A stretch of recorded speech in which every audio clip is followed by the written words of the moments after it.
Hi, Mike from RunPhys.com, and today I want to talk to you about ways that you can loosen up your upper back and make the upper half of you work better while running. It's very common for us to get very tight and feel somewhat locked up throughout our upper back. Quite often that can be from too much sitting, too much leaning over a desk or a countertop. Whatever it may be, it's a very common problem. It can lead to other issues in the neck and the shoulders, but in the context of running, we know that we need proper motion through our rib cage and through our entire spine in order to counterbalance our legs as well as to engage our core muscles properly. So I'm going to show you today are ways that you can make sure that your spine is moving properly, as well as ways that you can strengthen the muscles that are responsible for the stability and the posture of the upper half of you. So the first exercise you're going to do, you'll need a foam roller or something similar. You're going to lie down on the ground, place that foam roller under the middle of your back, bend your knees up, put your hands behind your head, and you're going to gently roll forward and backward. You'll need to do that at least 30 times to feel mobilization take place, and you'll want to relax and extend over top of it as much as you can. You also gently rotate to the right side and repeat that, going up and down again 20 to 30 times, and then over to the left side, also repeating that. You want to work up into some of the muscles underneath your armpits as well. So by doing that exercise, that's going to help really loosen up the joints as well as improve the flexibility and the blood flow to the muscles of your upper back. The next exercise you're going to do is a stretch for a lot of the muscles, as well as, again, it'll help improve the mobility of your upper spine. So you'll get down onto your hands and knees.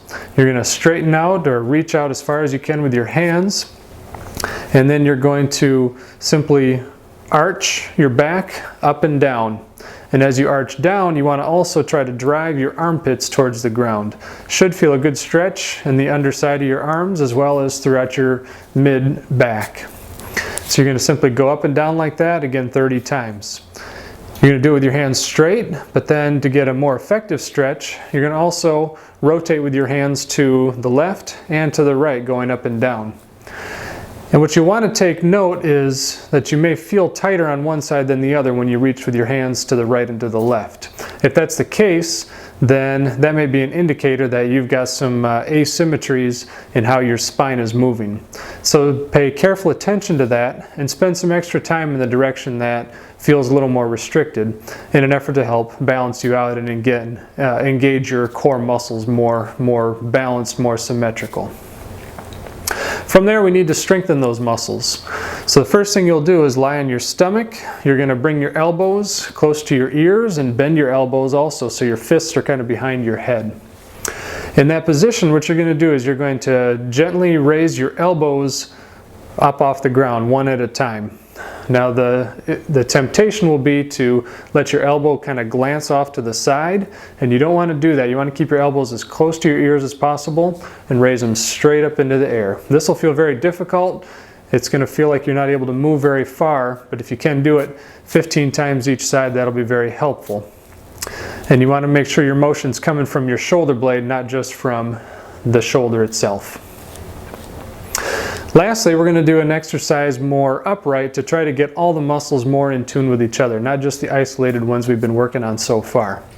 So what you're going to do is you're going to find an object that has a little bit of weight to it. You're going to hold it overhead, and you're going to do some simple lunges in that position. But what you're going to do is as you lunge forward, you're going to let your hands and the object reach backward overhead. And what that does is that helps strengthen the muscles that help hold you up.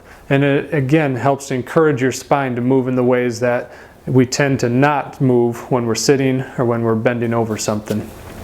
So you're going to lunge forward and backward, alternating feet. You're going to do at least 15 with each foot. But again, as you step forward, you want to let your upper back arch backwards as much as you can. So those are 4 ways that you can encourage better motion, better flexibility throughout your upper back, which again can help in a variety of different ways. Shoulders, necks, things like that. If you have pain in those areas, these exercises will help. But in the running context, it will help make sure that you are using your core in a more balanced way, which will help you be a much more efficient runner with every step that you take. So give those a try. Let me know how they go. Let me know if you have other suggestions on exercises or topics you'd like to see. And check out the blog. Consider subscribing, and that way you can get more and more videos that can be helpful to you as you improve your running. Stay fast, friends.